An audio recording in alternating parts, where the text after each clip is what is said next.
Y'all better sit down and buckle up real tight because something is happening right now in American politics that the mainstream media is trying its dead level best to keep you from understanding. The 2026 midterms ain't gonna go the way the left wing narrative machine wants you to believe. Not by a long shot. Now, let me break this down real simple like, the way we do it back home in Texas. See, there is this old rule in American politics, and it goes back about 80 years. The rule says that when a president wins, his party is going to lose seats in Congress 2 years later. That is just how it goes. It has happened in 18 out of 20 midterm elections since 1946. That is 90% of the time. The media loves to shove that number in your face like it is the gospel truth and nothing can change it. But here is what they are not telling you. Things are already happening on the ground right now that could flip that whole playbook on its head. And I mean flip it hard, like a pancake at a Whataburger on a Saturday morning. Let's start right here in Texas because this matters more than most folks realize. The Supreme Court of the United States cleared the way for a brand new congressional map for Texas, a 6-3 decision.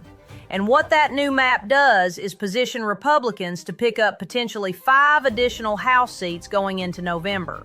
5 seats. Now, why does that matter? Because Republicans currently hold their majority in the House by a razor-thin margin. We are talking barely 2 seats above what they need to stay in control. So 5 extra seats is not just a win, it is a buffer.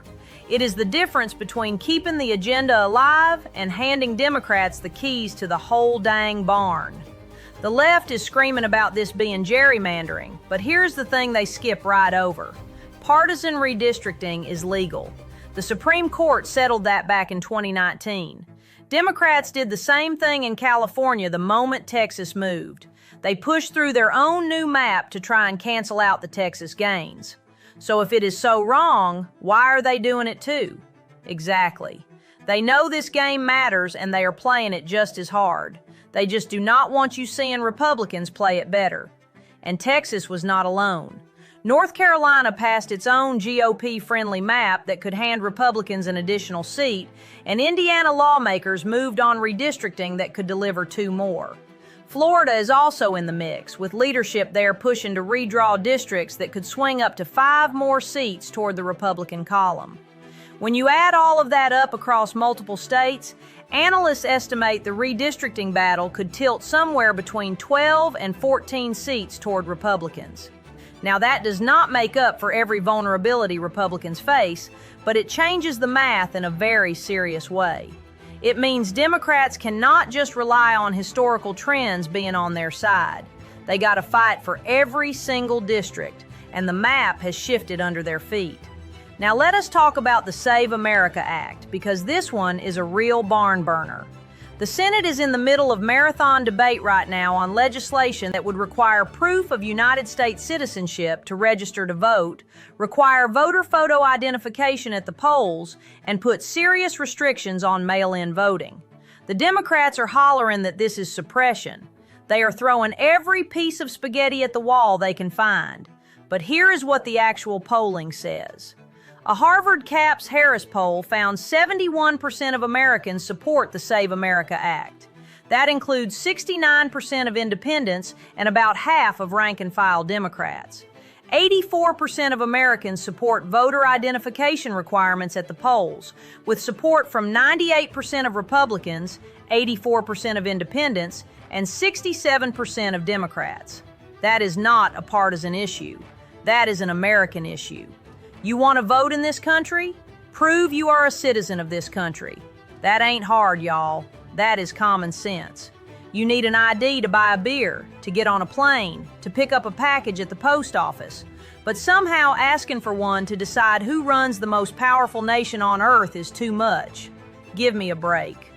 The White House made the point that countries like India and Brazil tie voter identification to biometric databases. Germany and Canada require paper ballots, and Denmark and Sweden limit mail-in voting to those who genuinely cannot vote in person. So when the left says this is un-American, they are really saying it is unlike every other serious democracy on the planet.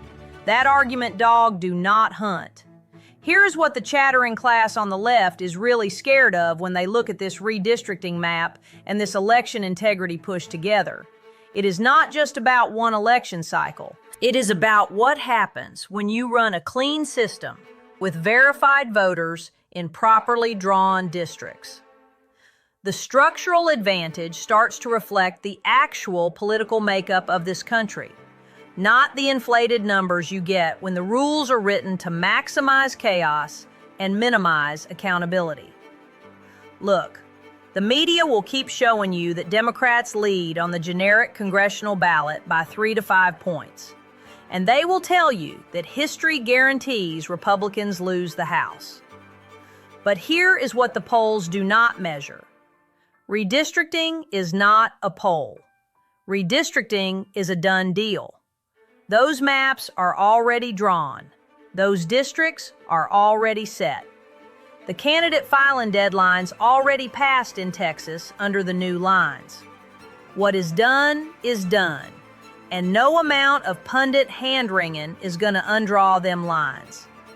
The Democrats thought they had 2026 locked up the same way they thought they had 2024 locked up, and 2016 before that. They love their models. They love their historical patterns. They love their generic ballot leads. But the country keeps surprising them because the country is not a spreadsheet. It is real people, and real people are seeing real things happen every day that remind them why they voted the way they did in the first place. They see the border being secured.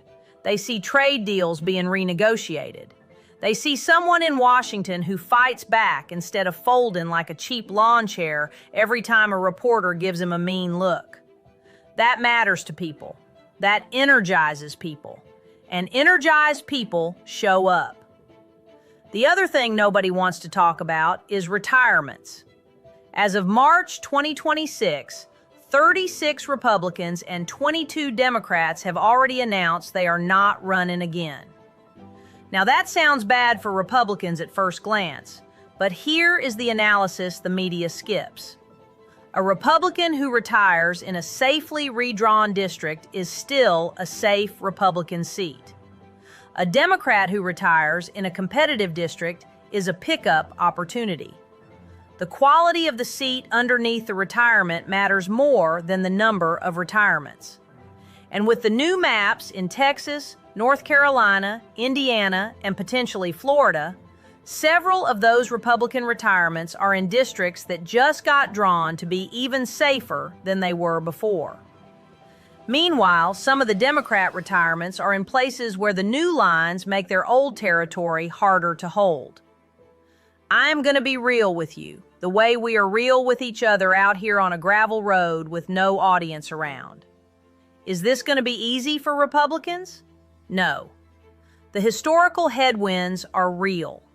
The generic ballot lean is real.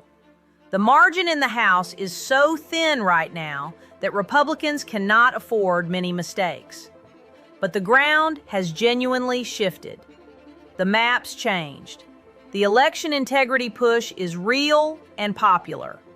And the Democrats are in the middle of a brand new arms race they themselves started by trying to counter-redistrict in California, which means they have already admitted they do not believe their own narrative about this being over. You do not run a counter-redistricting campaign in your most important state if you believe the historical trends are enough to carry you home. They know what is at stake, and they are worried. That right there tells you more than any poll ever could. The story of the 2026 midterms has not been written yet, but the pen is already in Republican hands more than the media wants you to know. Do not sit on your hands. Do not let anybody tell you it is already over. Get registered, get legal, get ready.